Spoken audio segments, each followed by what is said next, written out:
ঝোলটা ফুটতে শুরু করে দিয়েছে। এবারে আমি এর মধ্যে মাছগুলোকে দিয়ে দিলাম। এইবারে আমার এই হলুদ আর কাশ্মীরি লঙ্কার গুঁড়োটা আমি এর মধ্যে দিয়ে দিলাম। এইটা দেয়া সব মাছগুলো এইভাবে ভাজা হয়ে গেছে। আমি মাছগুলোকে আমি তুলে রেখে দিলাম। আমি আপনাদের কাছে চলে এসেছি আর একটা রান্না নিয়ে, যেটা হচ্ছে চিংড়ি মাছের মালাইকারি। আমি ঘরোয়া উপকরণেই দেখাবো। এর জন্য যাই আজকে রাজা হচ্ছে চিংড়ি মাছ, আপনারা দেখে নিন। এটাকে আমি কাশ্মীরি লঙ্কার গুঁড়ো, হলুদ আর নুন দিয়ে ম্যারিনেট করে রেখেছি। এছাড়া লাগবে অল্প একটু টক দই, একটু নারকেল কোড়া, যেটাকে আমি একটু গরম জলে একটুখানি ভিজিয়ে রেখেছি। পেঁয়াজ লাগবে, আদা রসুন বাটা, লঙ্কা, আর এখানে লাগবে একটু কাজু, সর্ষে, কালো সর্ষে আর একটু পোস্ত। এইগুলোকে আমি সমস্ত পেস্ট করে আপনাদের কাছে নিয়ে আসবো।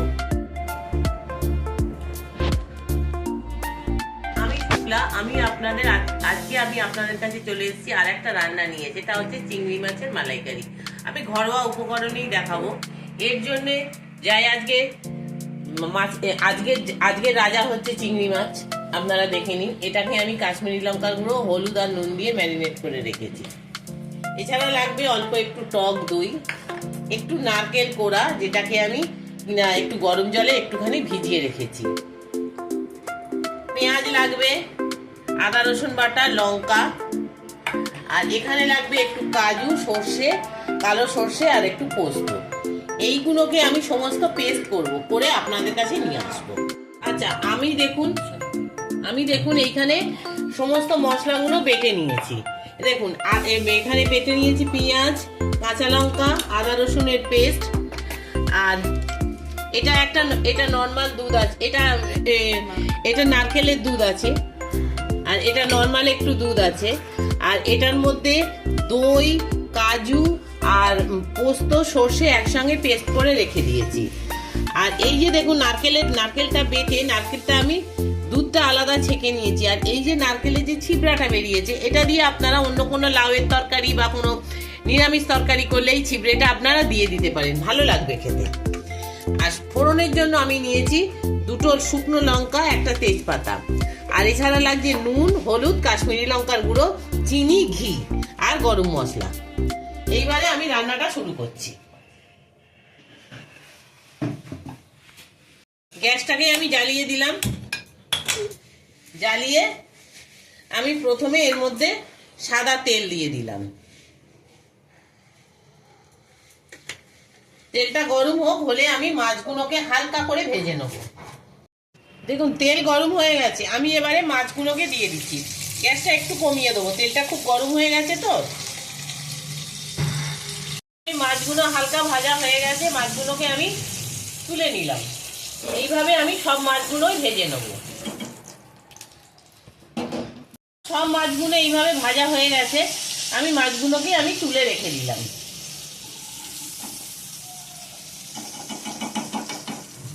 তেল ঝরিয়ে আমি তুলে রেখে দিলাম। এবারে এর মধ্যে আমি একটু ফোড়ন দেবো। একটু গোটা জিরে দিলাম অল্প, একটা তেজপাতা দিয়ে দিলাম, শুকনো লঙ্কা দুটো আমি দিয়ে দিলাম। এগুলো একটু ভাজা হোক।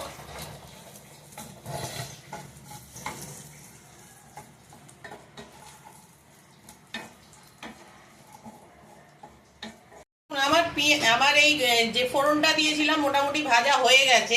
এবারে আমি পেঁয়াজটা দিয়ে দিলাম।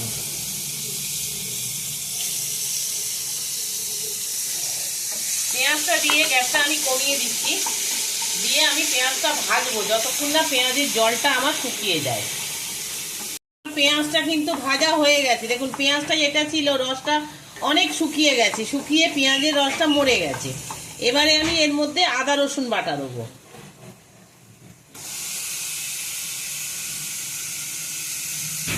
এই আদা রসুন বাটাটা দিয়েও আদা রসুন বাটা যতক্ষণ না কাঁচা গন্ধটা যাবে আমি ততক্ষণ এটাকে ভাজবো। আদা রসুনটাও আমার ভাজা হয়ে গেছে। এবারে আমি এর মধ্যে কাঁচা লঙ্কা বাটাটা দিয়ে দিচ্ছি।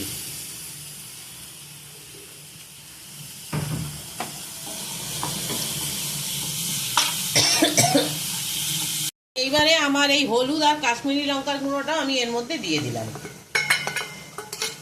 এইটা দেওয়ার পরে একটুখানি জল দেবো, মিক্সির বাটি দেওয়া জলটা, যাতে না এটা একটুখানি পুড়ে যায়, সেই জন্য আমি একটু জল দেবো মশলাটার মধ্যে সামান্য।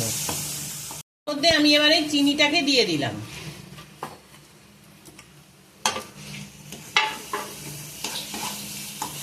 এবার আমি যে দইয়ের মধ্যে বাদাম, দই, পোস্ত আর সর্ষেটা বেটে রেখেছিলাম, এটাকেও আমি দিয়ে দিলাম।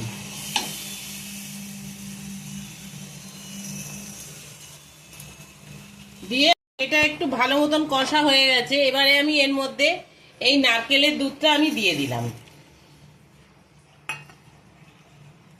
দিয়ে আবার একটু কষবো এই মশলা। এবারে আমি এই সমস্ত মশলা যেগুলো বেটেছিলাম সেই মশলার বাটি ধোয়ার জলটা আমি এর মধ্যে দিলাম। আর এবারে দেবো যে একটুখানি আমি এই এমনি দুধ ছিল, লিকুইড দুধ, এই দুধটাকে আমি এর ভেতরে দিয়ে দেবো। এখনো কিন্তু আমি এর ভেতরে আসল একটা জিনিস দিইনি। আপনারা বলতে পারবেন কি দিইনি? বলুন তো, কমেন্ট করে জানাবেন। রান্নার যে আসল জিনিস আমি কিন্তু দিইনি, যেটা ছাড়া চলবে না। আমার ক্যামেরাম্যান কিন্তু দেখিয়ে দিয়েছে আপনাদের।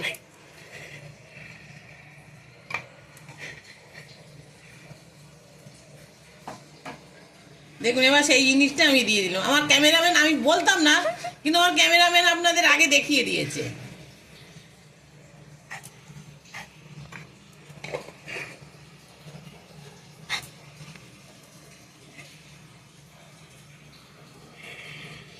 ঝোলটা ফুটতে শুরু করে দিয়েছে। এবারে আমি এর মধ্যে মাছগুলোকে দিয়ে দিলাম।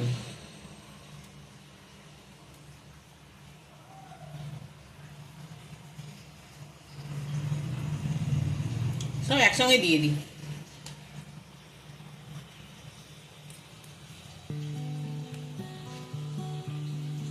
আর এই মাছ ভাজার যে তেলটা ছিল, এটাও কিন্তু ফেলবেন না, এর মধ্যেই দিয়ে দেবেন।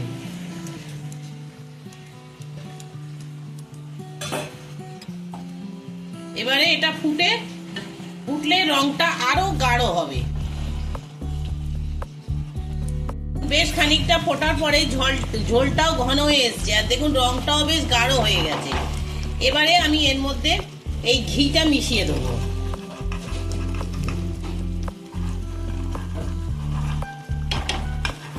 এই গরম মশলাটাও আমি মিশিয়ে দিলাম। রান্নাটা হয়ে গেছে, আমার রান্নাটা হয়ে গেছে, আমি নামিয়ে দিয়েছি। এবারে আমি টেস্ট করে দেখছি কিরকম হলো।